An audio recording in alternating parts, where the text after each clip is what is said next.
Hello everyone, कैसे हो आप लोग। तो चलिए हम लोग आज डिस्कस कर लेते हैं वो 10 कॉमन मिस्टेक्स जो बिजनेस लॉ में जनरली बच्चे करते हैं। And I really really want कि यार तुम लोग वो गलतियां ना करो, बिकॉज इन एनी केस अगर ये मिस्टेक रिपीट होती है तो वो उसका इम्पैक्ट सीधा किस पे लाती है, मार्क्स में। तो हर बच्चा बहुत डरता है कि यार लॉ में ये प्रॉब्लम है, वो प्रॉब्लम है ना, हम लोग लॉ में स्कोर नहीं कर पा रहे। लेकिन आज हम लोग एक्चुअली अगर लॉ में पास होना चाहते हैं तो लेट अस डिसाइड कि हम ये वाले मिस्टेक्स तो बिल्कुल नहीं करेंगे। ठीक है, तो करते हैं सेशन की शुरुआत। लेकिन उससे पहले कहूंगी सिर्फ इतना कि यार इस वीडियो को लाइक कर लो और इस चैनल को सब्सक्राइब कर लो, बिकॉज इन एनी केस जब आप ये दोनों एक्टिविटी करोगे तभी तो अपकमिंग सेशंस के बारे में पता चलेगा।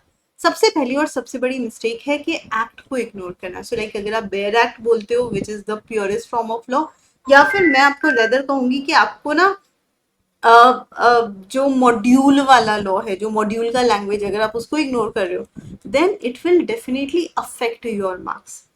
ठीक है, तो वो लीगल वर्ड्स तुम्हारी लैंग्वेज में इनकलकेट करना तुम्हें बहुत ज्यादा जरूरी है।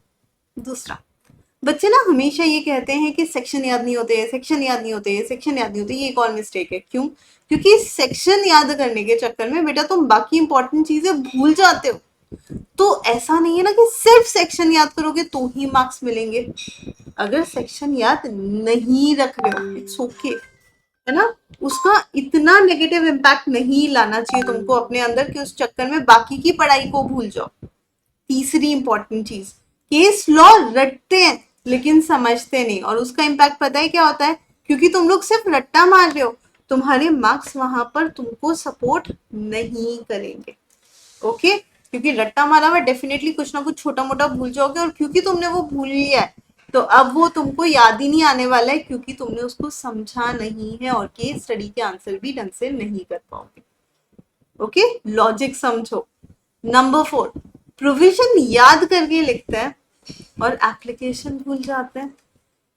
राइट, यानी कि सिर्फ प्रोविजन लिखने से मार्क्स नहीं मिलेगा, तुमको प्रोविजन, उसका कंक्लूजन, उसको एक्सप्लेन भी करना पड़ेगा।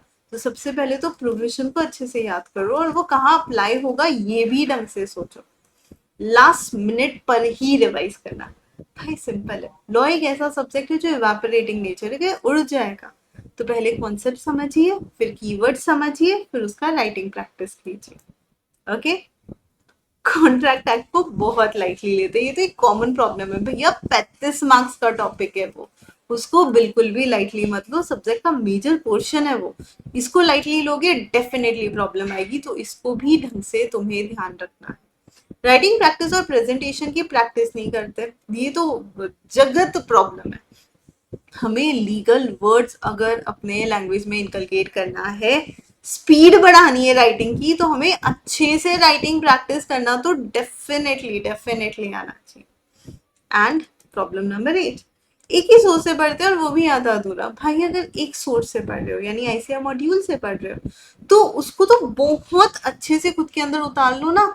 उसको भी आधा अधूरा कर रहे हो, क्या ही मतलब है ना। वो तो बहुत अच्छे से पढ़ना चाहिए था, लेकिन उसको भी आधा पढ़ा, समरी भी आधी अधूरी पड़ी, या सिर्फ समरी पड़ी वो भी आधी अधूरी पड़ी। ऐसे नहीं चलेगा। Whatever you are doing do it like 200%, right. लोगों को रट्टा मारने वाला सब्जेक्ट समझ लेते कि भैया कंसेप्ट तो ठीक है, याद कर लेते हैं। वो रटा हुआ तुम अप्लाई नहीं कर पाओगे नॉलेज। तो अपनी लैंग्वेज खुद ब खुद आ जाएगी अगर तुम स्मार्ट लर्निंग करोगे, अंडरस्टैंडिंग से सब्जेक्ट को समझोगे। तो make sure you understand it nicely.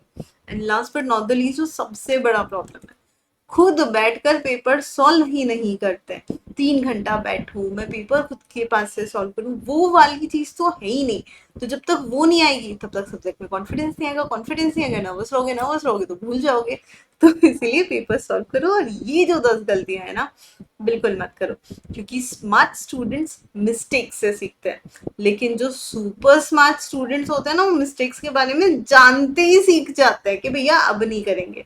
तो अगर और ऐसे हेल्पफुल वीडियो चाहिए तो इस चैनल को आपको क्या करना है, सब्सक्राइब करना है, अपने दोस्तों के साथ शेयर करना है, और कमेंट करके बताना है कि ऐसी कौन सी मिस्टेक है जो अभी तक तुम भी कर रहे थे और उसे अब नहीं रिपीट करोगे। ठीक है, ऑल द बेस्ट।